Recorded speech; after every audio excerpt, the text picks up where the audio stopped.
Larissa, você tá vendo na tela aí? Tá certinho? Só para... Bom dia, professor. Tô Bom dia. sim. Então Tá beleza. aparecendo. Beleza. Então nós vamos começar a nossa aula de métodos de simulação aplicada à produção.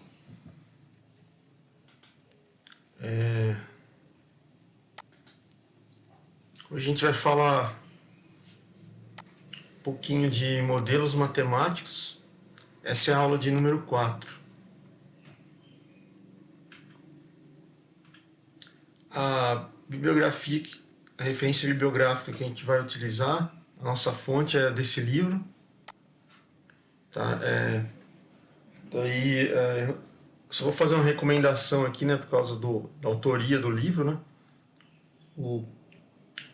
Quem puder comprar o livro aí, né, para estudar, eu recomendo esse livro aqui, então, Introdução à Pesquisa Operacional. Essa vai ser a nossa fonte e referência para estudo. Então, tudo que a gente precisa tá nesse livro aqui, foi tirado desse livro. Bom, então vamos começar. Então, dentro de modelos matemáticos. Bom, nós sabemos que a pesquisa operacional ela utiliza uma série de métodos, metodologias que vão solucionar vários problemas dos processos ou sistemas que a pesquisa operacional está tentando resolver, né? E esses métodos, metodologias que ela segue, são nada mais, nada menos que os modelos matemáticos. E existe uma classificação aqui do autor, né, que ele faz desses modelos matemáticos. Ele divide em duas categorias. Tá? A primeira categoria é o modelo estocástico ou probabilístico. E o segundo modelo é o modelo determinístico. Então nós vamos ver o conceito de cada um e a diferença entre os dois. No modelo estocástico, nós podemos ter duas vertentes aí, tá? Então, por exemplo, nessa primeira, ele pode conter variáveis, a gente vai trabalhar bastante com variáveis, tá? E essas variáveis são aleatórias, certo? Nesse caso, a gente pode ter os tipos de variáveis, né? Na forma de uma variável de decisão, uma variável endógena ou uma variável exógena. Tá? Isso aqui a gente já falou na outra aula. E esses modelos estocásticos, né, eles são criados, eles são concebidos para lidar com problemas de decisão. A gente falou bastante já de decisão em processos ou sistemas que a gente precisa tomar uma decisão para chegar num objetivo satisfatório, né? Só que a principal característica desses modelos estocásticos, tá? São a incerteza que esses modelos levam durante o seu uso. Então, a incerteza é uma característica desses modelos e ela tem um papel importante, tá, dentro da utilidade desses modelos. De certa forma, ela não pode ser ignorada nem simplificada. Então, dentro dos processos estocásticos, a incerteza é uma característica comum. Ok? Pela incerteza fazer parte desses modelos, as variáveis são consideradas aleatórias.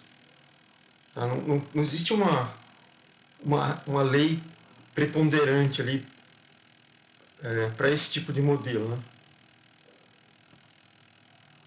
E o outro tipo de modelo matemático são os determinísticos. Tá? Então, o primeiro, estocástico, você associa bastante com incerteza e variáveis aleatórias. O modelo determinístico, por sua vez, ele vai lidar com problemas nas quais, né, as variáveis elas podem ser consideradas a princípio, né, conhecidas, certo? E as variáveis têm um baixo nível de incerteza, diferente do modelo estocástico, que as variáveis têm um alto nível de incerteza. Tá? No determinístico, elas têm um baixo nível de incerteza. Tá? Aí você pode pensar, né, onde que essas variáveis, onde que esses modelos podem ser utilizados, né? Um exemplo é na previsão do tempo. Esses modelos podem ser utilizados em previsão do tempo. Ok?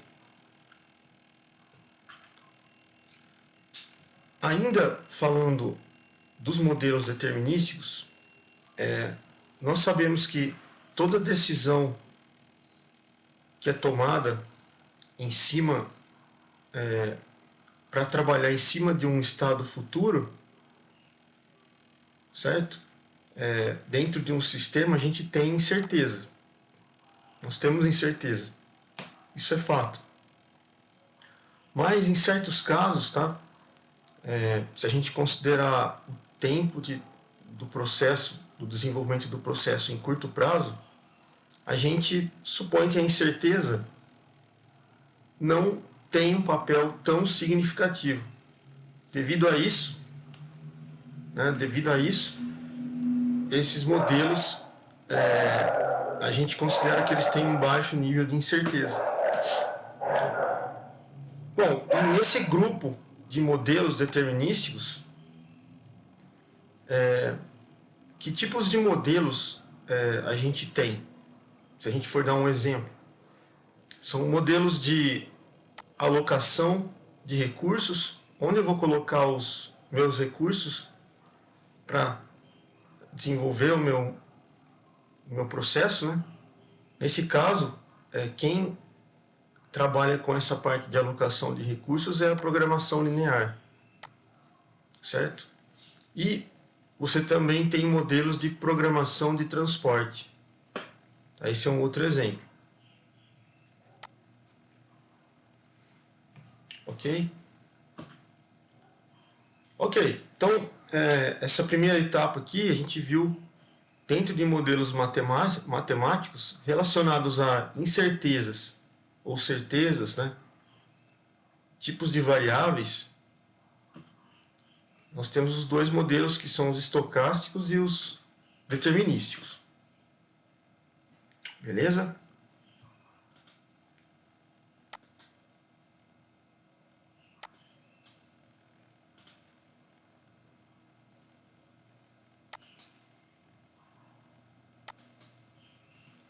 Agora,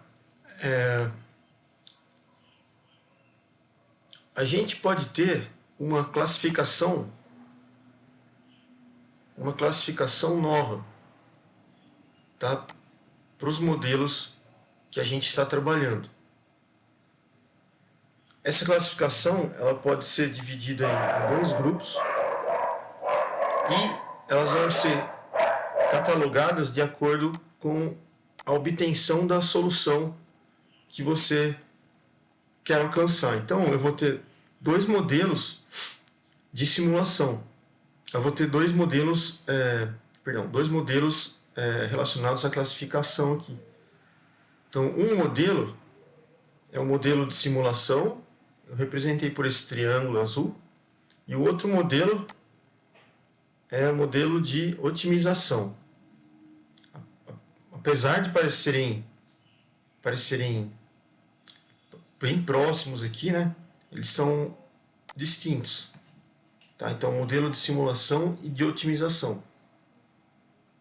São modelos matemáticos também, tá? Só que são classificados de uma forma com nomes diferentes aqui dos anteriores que a gente mostrou, determinístico e estocástico, porque estão relacionados com a obtenção do tipo de solução. Então, por exemplo, para o modelo de simulação, é um tipo de modelo, o que é que ele vai oferecer para a gente? Então, ó, eu tenho aqui o meu modelo de simulação, tá? Ele vai oferecer uma representação do mundo real. Porque quando você está tentando criar um modelo, existe, vamos dizer assim, a vida real e existe a representação que a gente pode falar que é teórica. O seu modelo teórico ele tem que se aproximar o máximo possível do real. Porque aí você vai ter quase certeza do que você está fazendo, né? Ele é bem preciso. Tá? Então, se o seu modelo de simulação está próximo do mundo real, isso é muito positivo, né? Então, esse modelo de simulação ele tem que representar o mundo real. Com qual objetivo, né? Com qual objetivo? De permitir uma geração e análise de alternativas para o seu processo final, né? O seu objetivo final tem que te gerar alternativas, né? Não adianta você fazer um modelo perfeito, sendo que ele não te gere nenhum tipo de alternativa, caminhos que você pode seguir que vão te trazer um resultado positivo no final, né? Aumento de produção, aumento de lucro, né? Redução de tempo, gasto, né? Então todos esses itens são importantes e te dê a possibilidade de fazer análises que te tragam também retornos positivos, né? Esses tipos de modelo de simulação eles vão trazer um grau de liberdade para você. Isso que é interessante, porque aqui você tem, se esses modelos trazem uma geração, a possibilidade de você gerar novas alternativas para o seu processo e a possibilidade de analisar os seus processos de uma forma mais qualitativa, então ele vai trazer para você um grau de liberdade e uma flexibilidade maior, tá? Em relação à escolha da ação que você vai tomar no seu processo. Ok? Então, esse é um modelo de simulação.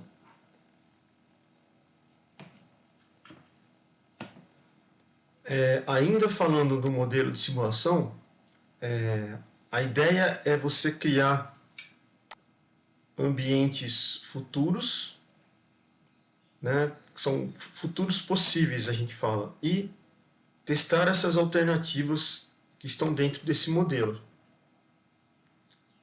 As questões que normalmente esse modelo vão responder, tá? São mais ou menos essas duas aqui, ó, tá? E se alguma coisa acontecesse, o que aconteceria ou o que acontecerá se... São duas perguntas que esse modelo de simulação responderia. Então, nesse exemplo que a gente está dando aqui, ó, tá? Nessa figura, a gente tem um processo de decisão com modelos de simulação. Então, eu tenho aqui as minhas hipóteses que elas entram, que eu faço, né, no meu processo. Aí eu aplico o modelo de simulação em cima das hipóteses, obtenho as soluções e vou escolher, né, a melhor solução. Essa escolha da melhor solução é exatamente isso que a gente conversou, essa geração de alternativas, essa liberdade, flexibilidade que o seu modelo de simulação te dá de poder criar uma escolha, tá? Das soluções que você propôs lá ou alcançou, você tem uma escolha, uma liberdade para escolher essa solução e chegar na solução final escolhida. Então isso é o modelo de simulação.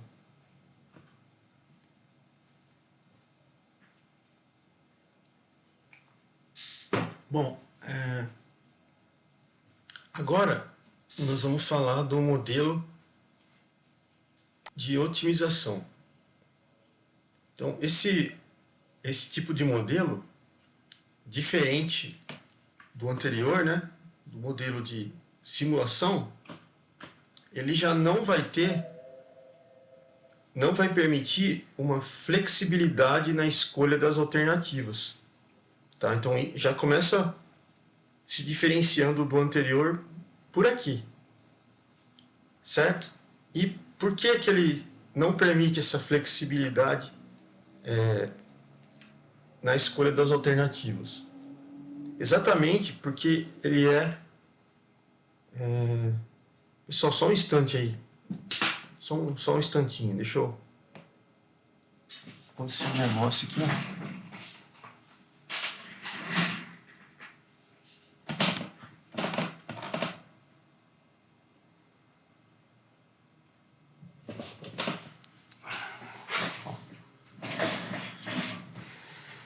Bom, continuando. Então, esse modelo de otimização não permite flexibilidade, como a gente falou, porque ele é estruturado, tá, para selecionar uma única alternativa. Então, ele não te dá várias soluções, ele não te dá essa possibilidade, né? Ele só te dá uma. Então, você só pode escolher uma, você não tem flexibilidade para escolher várias soluções como o anterior. Então, por esses dois fatos aqui, a gente percebe que esses modelos são mais especializados, já que você só tem uma alternativa para selecionar, então ele tem que ser mais especializado. Onde eles encontram utilização, né? Eles vão encontrar a utilização em problemas onde as variáveis elas vão assumir muitos valores, tá? E também onde as variáveis elas variam em intervalos muito amplos. A solução ótima que é procurada nos problemas em que você aplica essa otimização, ela é tomada como referência para a decisão real. Ok? Então, são 4 características aí desse tipo de modelo que ocorrem. Aqui nós temos uma figurinha aqui em cima, tá? Da representação de como que funcionaria esse sistema. Então, você tem dados e informações do sistema, e aí você tem a aplicação do modelo de otimização. O modelo de otimização ele vai ter como característica, né, a representação do sistema e vai te dar um critério de seleção da alternativa. No caso aqui seria uma alternativa considerada a única, a ótima, né? Então você tem a solução ótima e no final a decisão.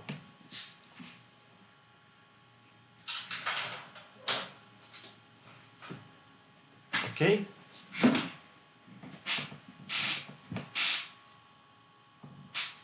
Bom, agora a gente vai falar da contribuição para os processos de decisão. Então, contribuição para o processo decisório. A gente viu que durante os processos que acontecem dentro da pesquisa operacional, nós precisamos tomar decisões para atingir um objetivo final, certo? Então, vamos ver essa contribuição. A gente pode classificar os modelos que a gente utiliza no nosso processo, né? Ou mesmo um modelo para tomada de decisão, segundo a natureza da contribuição para o processo decisório nas organizações. Então, agora, a classificação dos modelos é baseado nesse processo decisório das organizações. A classificação ela é um pouco diferente das anteriores. Vocês viram que a gente classificou os modelos de acordo com formas distintas, né? Então, agora nós vamos classificar com essa característica aqui. Então, os modelos agora eles vão poder ser prescritivos, preditivos, descritivos e modelos de análise estatística. São 4. Ok? Então, o primeiro, tá? O modelo prescritivo. Prescritivo. Então, eles são modelos de otimização. Em sua definição, eles são esses tipos de modelos de otimização, né? Eles vão responder à questão: qual é a melhor coisa que pode ocorrer para tal coisa que eu estou fazendo, né? Qual é a melhor coisa que pode ocorrer? Então, essa é a pergunta que normalmente esses modelos respondem. E eles são baseados, tá, em relações matemáticas. Tipo essa daqui, ó. Tem uma função y, certo? Ela depende de variáveis, por exemplo, a variável x1, x2, xn, são variáveis que são independentes e elas estão sob o controle de quem está manipulando elas, ok? Esse 5 aqui é só um fator constante que aparece na função. Então, esse é um exemplo de modelo prescritivo em uma relação matemática que está dentro desse modelo. E aí, os modelos prescritivos, tá? Eles vão fornecer informações para quem está trabalhando com eles, tá? Quais devem ser os valores dessas variáveis que a gente comentou, as variáveis independentes. Tá? Esses valores das variáveis independentes, eles vão gerar um valor ótimo no final, tá? Para auxiliar no entendimento do problema real que nós estamos tentando solucionar. Então, o modelo prescritivo, resumindo, né? Ele vai responder essa pergunta: qual é a melhor coisa que pode ocorrer no meu processo, né? E ele vai possuir como característica, né, o uso de relações matemáticas como essa daqui.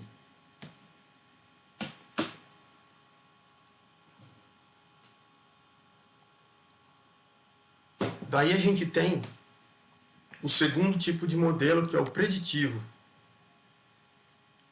Eles são modelos também perdão, agora na classificação que nós fizemos lá atrás, tá? Modelos de otimização, de simulação, eles se classificam agora dentro de modelos de simulação. Eles têm o objetivo de realizar estimativas. Como a gente quer chegar num valor futuro, então nós estamos estimando valores futuros, tá? Dentro do nosso objetivo procurado. Ok, e qual a pergunta que ele responde, esse modelo? A pergunta que ele responde é: o que poderá acontecer a seguir? Então, essa é a pergunta que ele responde. qual o exemplo que ele pode oferecer para a gente, né? Esse tipo de modelo. Onde ele vai ser aplicado? Então, por exemplo, como a quantidade que é vendida de um produto vai reagir a determinados níveis futuros de preço. Então, eu tenho aqui um produto vendido hoje, o preço dele é R$50, certo? Aí, qual seria a reação, por exemplo, da venda dos meus produtos, né? Se eu tivesse uma mudança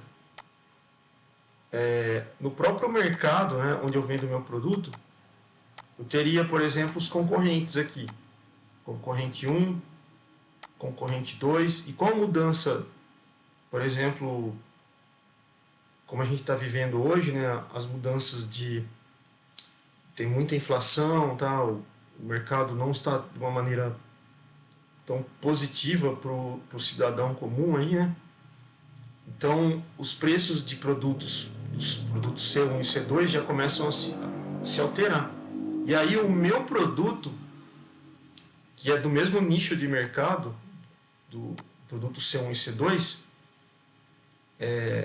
ele vai precisar se adequar à faixa de preços daquele nicho. Então ele vai ter que mudar o nível de preço, ok? Então o preço que era R$50 no meu produto lá atrás, vendido hoje, agora, no passado, né? Agora o preço futuro foi para R$200. Então como que essa quantidade vendida, né, num preço antes e vendida num preço agora vai reagir devido a essa mudança de preço? Então ele faz essa predição, né? Então seria um modelo preditivo. Ok? Então esse é um exemplo de modelo preditivo. Agora modelo descritivo. Os modelos descritivos, eles vão responder esses tipos de questões. Então, o que vai acontecer se essa tendência continuar? No exemplo anterior, que eu falei aqui, que a variação de produto ocorre, né? Então, antigamente eu vendia R$50, hoje eu vendo a R$200 o meu produto. E se essa tendência continuar? Então, por exemplo, se a inflação continuar aumentando, e aí, o que vai acontecer? Então, é isso que ele vai responder para a gente. Então, eles são modelos que vão assumir a forma de modelos de simulação também. E eles vão ter um grau de incerteza elevado, tá, sobre os valores futuros das variáveis independentes. Outra característica, tá, que eles vão produzir cenários futuros a partir de probabilidades que são subjetivas. Aquelas probabilidades que nós falamos na aula passada, na aula retrasada, né? Eles vão trabalhar em cima desses tipos de probabilidades subjetivas. Aí, se você tiver alguma dúvida dessa probabilidade, tá? Tem uma aulinha só disso que a gente falou lá atrás, tá? Então se dá uma olhadinha nessa aula, que ele está descrevendo certinho o que é a probabilidade subjetiva. Ok, então nós já falamos do modelo descritivo e preditivo, tá? E prescritivo. Falta agora o último modelo, que é modelos de análise estatística. Certo? Então, modelos de análise estatística, eles são modelos baseados em todos os métodos estatísticos que se encontram por aí. Então, por exemplo, métodos descritivos, diferenciais, inferencial, bayesiano, de regressão, multivariado, são exemplos aqui, tá, pessoal? Nós não vamos aplicar isso aqui agora, tá? Só para mostrar aí os tipos de métodos estatísticos que existem, né? E esses modelos de análise estatística, eles vão responder que tipo de questão? Essa questão aqui, por exemplo, o que está acontecendo? Então, naquele exemplo que eu dei lá atrás, se a gente voltar aqui, ó, o que está acontecendo nesse problema, né? Que o meu produto, que era vendido a R$ 50 antes, foi para R$ 200. Então ele vai responder essa pergunta. Eu dei o exemplo da inflação, né? Então poderia ser uma resposta, tá? Mas você poderia ter outros fatores acontecendo. Então esses são os 4 tipos de modelos que a gente tem, que a gente falou, que são baseados em processos de decisão das organizações. Ok, então agora a gente vai entrar no outro item aqui, tá? Que é a construção de modelos de simulação. Tá? Então, se eu fosse construir um modelo de simulação, a primeira tarefa que eu deveria pensar, né, nesse desenvolvimento do meu modelo, tá, é uma definição do escopo, como se fosse um objetivo. Tá? Eu preciso determinar um objetivo. Beleza? Esse escopo, então, ele vai ser para a gente a identificação das características relevantes do meu sistema. Se ele tiver 5 características principais, então, por exemplo, eu vou ter que determinar essas 5 características. É ela que vai definir o meu escopo no final. Certo? Em cima do meu problema específico que eu estou trabalhando. O procedimento para o desenvolvimento, né, por exemplo, a construção de modelos de simulação, a gente pode quebrar em fatias, tá? Em etapas. Então, eu posso, por exemplo, começar definindo o meu problema dentro da construção desse modelo de simulação.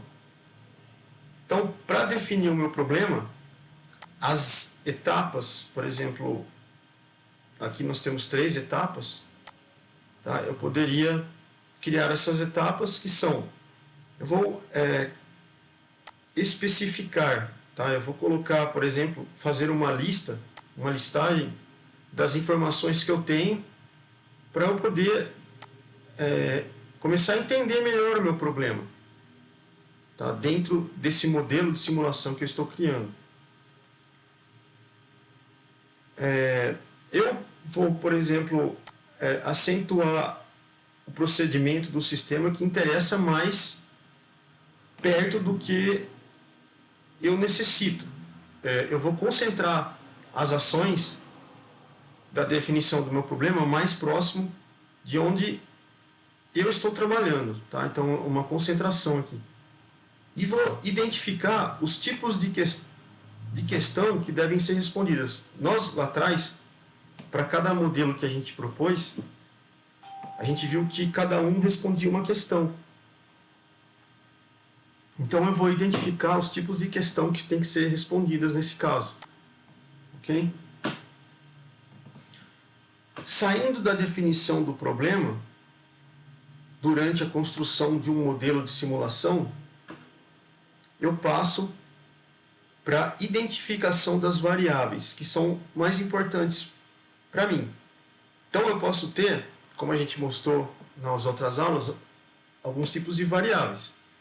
Então, se eu tiver, por exemplo, uma variável que é do tipo endógena, ela vai representar o aspecto de interesse do meu sistema, dentro do que foi identificado aqui no primeiro passo, tá? Então eu fiz essa identificação nessas 3 etapas. Aí eu venho para a escolha da variável. É nessa fase, tá? Nessa etapa de identificação da variável, que a gente define o escopo do nosso modelinho. É aqui, tá? Não é na fase de definição do problema, nem na próxima. Tá? É ainda na identificação das variáveis relevantes. Daí nós vamos passando para o passo número 3, que é critério de avaliação.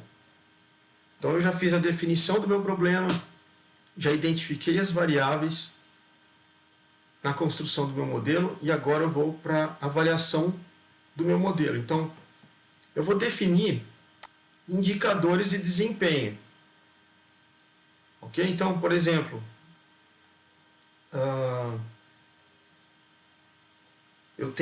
eu identifico, por exemplo, 2 ou 3 identificadores do meu problema, certo? Eles vão garantir para mim se eu estou, por exemplo, num caminho correto, né? Eles vão ser critérios de avaliação e comparação das soluções que eu criei. Então, eu vou poder comparar isso, tá? Ver se eu estou no caminho interessante aí, né? Que tipos de indicadores, se a gente fosse exemplificar isso, né, existem que a gente pode estar utilizando nos modelos de simulação que a gente está criando. Então, por exemplo, se eu for falar na área financeira, eu posso ter indicadores financeiros. Por exemplo, custos pode ser um indicador, a taxa de lucro pode ser um indicador, o nível de serviço pode ser um indicador, ou mesmo a qualidade de um produto pode ser um indicador. Eles vão ser critérios de avaliação e de comparação para as soluções que eu estou criando, ou estou trabalhando com elas. Aí a gente passa para a etapa número 4, tá? Que é a formalização das equações do modelo. Então, essas formalizações da equação do modelo, elas podem ser aí definidas por uma lógica do problema. Então, por exemplo, tá? Se a minha lógica é como essa daqui, ó, eu teria então, por exemplo, a receita na venda de um produto, tá? Tem um produto PX, aí eu tenho uma receita na venda desse produto. Então a receita vai ser o valor da venda vezes o preço unitário de cada produto vendido. Então essa é a lógica do meu problema. Então eu acabei de fazer uma formalização da equação do meu modelo. Só que dentro dessa formalização, a gente pode ter, além do primeiro item aqui, tá, essas relações, elas podem ser, além da lógica do problema, elas podem ter um outro formato, que são empíricas. Quando a gente coloca empíricas, elas são experimentais, elas são estimadas. É como se eu tivesse um experimento, eu fizesse um experimento para obter resultados no final. Tá? Então eu tenho um experimento e eu quero um resultado no final com esses experimentos. Lembra quando vocês faziam lá no colegial ou mesmo no primeiro grau? Vocês iam para o laboratório, faziam experimentos, né, de química, por exemplo, ou física. Tá? Então vocês faziam experimentos para obter um resultado final. Esse é o conceito de empírico aqui. Então, eu, por exemplo, tenho uma formulação da equação aqui que é um lucro bruto. E aí, esse lucro bruto ele vai depender do volume de vendas que eu faço na minha empresa. Então, essa equação que vai reger para mim o valor do meu lucro bruto na minha empresa. Só que existe um fatorzinho aqui, ó, que ele não mencionou, que é um fator K. Se esse fator K, a gente está vendo que ele multiplica o volume de vendas, né? Dependendo do valor desse fator, se ele for muito grande, né, o lucro bruto vai ser maior. Se ele for pequenininho, o lucro bruto vai ser menor. Então veja, de onde vem esse fator K? Esse fator K, ele vai ser um fator que é estimado. Então, vamos supor que nessa empresa eu tive durante vários anos, né, na venda daquele mesmo produto, eu fiz aí, guardei dados históricos e esses dados forneceram para mim uma relação íntima com o volume de vendas. Então, eles dependiam do volume, eles estavam relacionados com o volume de venda e eles estavam intimamente relacionados com o lucro das vendas naqueles anos anteriores. Mas esse fator, eu medi ele durante todos esses anos e eu tenho o valor desse fator. Então, se eu tenho o valor desse fator e ele não se alterou praticamente em nada durante esses anos e foi favorável ao meu estudo, né, a minha previsão, então eu vou utilizar ele aqui no lucro bruto. Então, ele foi estimado através de experiências que eu tive em dados históricos. Então, esse fator entrou aqui nessa equação. Ok? Então, essa equação do meu modelo foi baseada em dados históricos e dados empíricos. Agora, a última parte aqui, dentro da formulação das equações do modelo, é você utilizar derivadas de outras variáveis. Então, eu tenho uma variável principal e eu posso abrir outras variáveis dentro dessa principal. Então, tem uma variável principal aqui e eu posso abrir outras derivadas a partir dele. Então, P1, P2, P3, tem várias outras variáveis a partir de uma variável principal. Ela depende de relações algébricas em relação à primeira variável aqui, tá? Então, esse é um exemplo. Ok, então a gente finalizou aqui, ó, a formalização das equações do modelo. Nós vimos que as equações podem ter uma característica lógica, empírica, ou elas podem ser variáveis derivadas de uma outra variável. E agora a gente vai colocar esse item aqui, que é o item 5, né, daquela sequência que nós estamos falando aqui, tá, pessoal? Para construir o nosso modelo de simulação, só para não esquecer. Primeiro nós definimos o problema para construir um modelo de simulação. Depois a gente identificou as variáveis relevantes. Depois a gente obteve o critério de avaliação. Depois a gente formalizou as equações do modelo. E agora a gente vai codificar o modelo. Então são 5 etapas por enquanto. Então, em geral, a gente sabe que os modelos criados aí dentro de pesquisa operacional são complexos e também são grandes.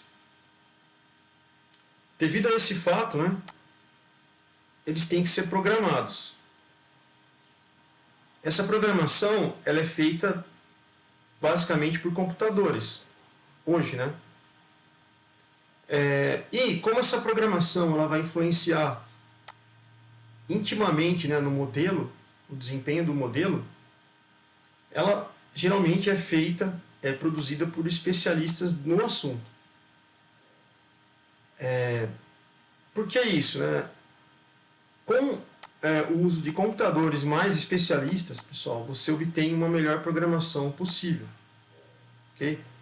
E atualmente a gente utiliza uma série de planilhas eletrônicas especializadas para você codificar o seu modelo. Ok? Item número 6 aí, dentro do processo de desenvolvimento, né, da construção do modelo de simulação. Então, o teste de modelo, você já tem um modelo produzido, tá? Qual a função dele? Então, os dois objetivos que eu separei aqui para vocês você tem um modelo, já fiz um primeiro teste e tal, alguma coisinha saiu fora, tá, daquele teste, então fiz o primeiro teste e tal, vi que alguma coisa saiu fora, mas dá para consertar. Então eu vou para a segunda fase, faço uns ajustes aqui ainda testo o modelo. Agora, na segunda fase, ele está mais perfeito do que na primeira. Então, testei, levo para a terceira, faço um outro ajuste aqui. Chego na terceira, pronto, aqui para mim, ó, ele está ótimo. Pronto, meu modelo está definido, não tenho mais ajustes a ser feito, né? Mas eu posso fazer o seguinte, deixo um espaço reservado que, caso haja algum problema, eu ainda posso fazer ajustes intermediários aí, né? Eu posso fazer esses tipos de ajustes. Então, a função de testar o modelo é ajustá-lo ao que você espera dele, né? E validá-lo. Então você fez vários ajustes até chegar num nível ótimo. Aí não precisa mais fazer um ajuste, vamos dizer assim, né? E no final, se você chega nesse nível ótimo, você aceita o modelo. E aí você pode testar em qualquer processo. É importante, né, que esses testes sejam feitos, né? Então você crie casos de testes para que você acompanhe os resultados que podem ocorrer.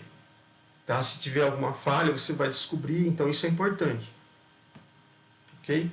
Então, após a fase de teste do modelo, você aplica o modelo. Então, ele foi validado agora, está ok, tá? Ele funciona. Então, a gente vai validar. E aí, a gente, utilizando esse modelo, a gente vai gerar respostas, né, para questões definidas lá no passo 1, que é a definição do problema. Então, ele iria responder ao nosso modelo essa pergunta: o que aconteceria se tal coisa ocorresse, né? Então, esse modelo vai responder para mim isso aqui. Ok? Então, agora a gente vai dar um exemplo aqui de modelo de simulação. Certo? Então, vamos dar um exemplo de modelo de simulação.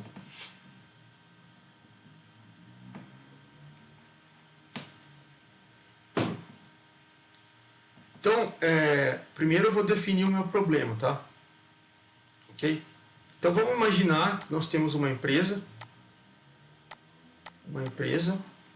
e essa empresa vai vender só um produto. Então, está aqui o produto. Ó. Beleza? Esse é o produto. E na venda desse produto, a gente quer simular o lucro final. Então, o lucro final nós vamos ter que descobrir. Tá? Nós poderíamos, por exemplo, obter o lucro, né, a partir de várias hipóteses que envolveriam o preço. Ok? Então, essa é a nossa definição do produto, do problema. Simular o lucro final de um produto de uma empresa. Então, nós queremos relacionar o preço do lucro, ok? Do lucro obtido, e para isso nós vamos ter que examinar qual é a relação entre preço e receita. Qual a relação entre preço e receita, ok? Considerando que o preço e a demanda, elas variam numa ordem inversa. Tá? Nós vamos ver ali um exemplo, tá? Gráfico, então isso vai ficar mais claro. Né? Então, preço e demanda, eles têm uma ordem, têm uma relação inversa. Em consequência, né, a receita também vai variar em função do preço. Então, a receita, ela vai ser em função do preço. Só que nessa relação aqui, diferentemente dessa, do preço e demanda, a receita vai ser proporcional. Então, por exemplo, eu teria uma fórmula aqui, só para exemplificar, tá? Do tipo uma constante aqui, ó, A, e um preço aqui, tá? Mas você vê que aumentando o preço, aumenta-se a receita. Isso é proporcional. Já preço e demanda, vou colocar esse símbolo aqui, é proporcional, tá, pessoal? esse alfa aqui, tá? Eu tenho, por exemplo, a demanda aqui e o preço aqui. Só que, nesse caso, a demanda e o preço são inversamente proporcional. Então, seria 1 sobre a demanda. E aqui teria uma constante, tá? Mas eu não vou colocar constante aqui. Mas o preço é proporcional ao inverso da demanda. Então, é diferente, tá? Esse caso do caso de baixo aqui. Então, olha aí, ó. Então, tem aqui a função da demanda do produto. Então, tem o meu preço, que está nesse eixo horizontal, e a quantidade vendida. A gente observa que conforme o preço começa a aumentar, então vamos supor aqui que o preço do meu produto era R$5. Então, ele tinha um valor aqui, ó. Ele custava, por exemplo, 800. Eu vendi, né? Assim, com R$5, com preço de R$5, eu vendi 850 unidades. Aí o meu preço subiu para R$50.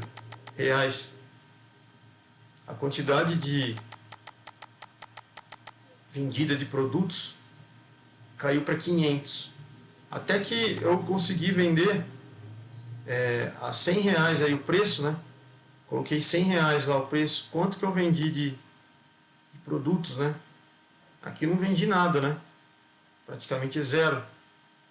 Beleza? E isso aí, se eu colocar o preço praticamente a zero, eu vou vender todas as unidades, vão levar tudo embora as unidades que eu tenho. Ok? Então essa é a relação que a gente tem entre quantidade vendida por preço, para o nosso modelinho, né? Do produto. E aí eu vou definir as variáveis desse nosso problema aí de venda desse determinado produto, né? As variáveis que a gente tem para a construção do nosso modelo é a seguinte, tá? A variável preço, que aparece no nosso gráfico aqui, ó. Então é o preço de venda, por exemplo, de um queijo, que seria um produto nosso. A quantidade é a quantidade de queijo que é vendida naquele mês. Receita é a quantidade total obtida com a venda do produto. E o lucro é o lucro líquido obtido no mês. Então essas são as variáveis do meu problema. Ok? Definidas as variáveis, a gente vai pensar no modelo. Então com base na relação preço e demanda, e na função que a gente estabeleceu nessa figura, né, a gente pode montar um modelo que vai simular o valor do lucro em função do preço. Ok? Então vamos lá. Olha aqui a equação que a gente criou. Então veja, ó, nessa nossa figura aqui, pessoal, ó, nesse gráfico, a gente tem uma reta, certo? O preço nosso, ele seria X. Então temos o eixo X. A quantidade vendida seria Y.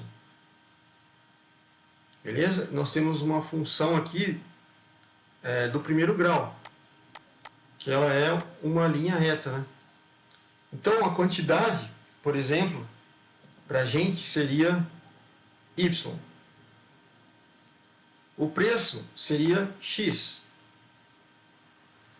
Tá? Esse valor aqui, ó, que é 10, ele seria uma constante. A. A que multiplica X. Igual. E esse valor aqui, ó, seria um valor inicial, tá? Que eu teria de quantidade. E aí eu vou subtrair os efeitos do preço da venda. Então, 1.000 aqui para a gente, tá? Seria o valor inicial, que eu posso chamar de qualquer valor. Então, B. Então, o que é isso aqui, pessoal?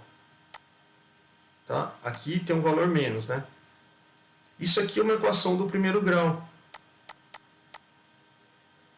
Então, a nossa equação, o nosso modelinho aqui, matemático, ele é uma equação do primeiro grau. Tá, por que ele é negativo aqui, tá? Ele é negativo porque a função ela está declinando, tá? Então aqui, ó, eu tenho um coeficiente angular da minha reta. Esse coeficiente angular ele vai ser uma tangente de um certo ângulo, tá? Essa tangente, que é esse coeficiente angular, eu posso tirar aqui, por exemplo, ó, ele é esse lado, que é 1000, menos, aqui é zero, né? 1000 menos zero, dividido por esse lado, que é 0 menos 100. Então, A é igual a 1000 dividido por menos 100. Então, isso vai dar menos 10. Então, veja, ó, menos 10 é o coeficiente angular. Ele vai entrar aqui, ó. Por isso que é dar negativo, entendeu? Então, aqui, ó, se eu substituísse os valores, então ficaria que é a quantidade vendida, ela é igual a 1000, que seria, eu poderia vender 1000 quantidades, né, no início, né? Então, se eu tivesse um preço de zero inicial, eu venderia todas. Então, aqui é como se tivesse todas as quantidades vendidas. Só que aí, conforme o preço vai variando, né, eu vou ter que descontar um fator de 10 vezes o preço, que são as variações aí. Por isso que fica dessa forma. Então, essa é a minha equação matemática. Tá? Dentro desse nosso modelinho aí. Ok. E aí, se eu quiser escrever, por exemplo, um fluxograma dessa equação aqui, baseado nessa equação, o que eu teria? Então, a quantidade, ela é essa equaçãozinha que a gente tirou inicialmente. A partir da quantidade, eu posso tirar a receita. A receita é proporcional ao preço, tá? Então, dependendo do meu preço, ó, tirando já o valor da quantidade aqui, é só multiplicar pelo preço e já tenho a receita. E aí, o lucro, ele vai ser a receita menos o custo que eu tenho para a obtenção do lucro, né? Então, tem essas três equações que estão colocadas nesse fluxograma. Para chegar no lucro final, pessoal, eu vou ser obrigado a ter um preço aqui. E conforme eu aumento ou diminuo o preço, aumenta e diminui-se o lucro também. Então, se eu aumentar o preço aqui, por exemplo, ó, o fator negativo aqui, ele aumenta. Então, a quantidade vendida, ela diminui, né? Se eu diminuo a quantidade vendida, tá? Mantendo o preço fixo, né? A receita cai. Se a receita diminui aqui, o custo vai ter uma intensidade maior um efeito maior sobre o lucro, né? Então, o lucro vai cair. Beleza? Então, olha o efeito cascata que você tem quando você mexe no preço de um produto. Como que o lucro se comporta, né? Ok? E aí, pessoal, à medida que você vai variando o preço do produto, você obtém vários valores para o lucro, como eu falei, né? E aí você obtém uma função como essa. Se eu quiser traçar um gráfico de lucro do produto em função do preço, eu vou chegar nessa curva aqui, ó. Tá? Nessa curva. E aí, o que você percebe? Conforme o preço vai aumentando, ó, o lucro vai aumentando. Só que nessa faixa, pessoal, no início lá das vendas, né? O preço ainda é muito baixo para a pessoa, às vezes, a empresa que está vendendo o produto. Isso é o início do processo, né? E para ela não está obtendo um lucro satisfatório para ela se manter, né? Ela tem que chegar, por exemplo, numa faixa como essa, ó. Certo? Então, se ela tiver nessa faixa aqui, o preço que já tem um preço fixo para ela, os lucros já estão sendo satisfatórios, ela está tendo um retorno, né? Ela pode aumentar o tamanho da empresa agora, ela pode investir em outras áreas da empresa, né? Então, nessa faixa, ela começa a ter fatores positivos para ela, né? E aí, todo aumento de preço que eu faço, ó, é praticamente o lucro nunca muda. Então, para mim, essa faixa aqui é muito interessante, ó, até P2. Quando ele chegar em P2, se eu aumento o preço, aí o lucro começa a cair. Tem alguns fatores que entram aqui que para mim já não é mais interessante. Então, para o empresário, né, é interessante que ele sempre se mantenha nessa faixa. Ó. Tá praticamente constante aqui. Ó. Aumenta-se o preço e o lucro fica naquele nível ali em cima. Tá? Ele não quer nem estar nem aqui nem aqui. Ok? Ok, pessoal. Nós vamos fazer um intervalinho rápido aí. 9h10 agora. Vamos fazer uns 10 minutinhos de intervalo aí, depois a gente volta. Tá ok? Então eu vou parar de gravar aqui.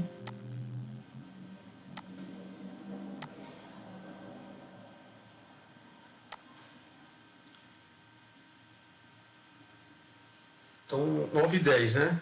9h21 a gente volta. Ok, pessoal? A gente continua. Tome uma água, vá ao banheiro, né? Dá uma esticada aí para não cair no sono, né? Daqui a pouco eu chamo vocês.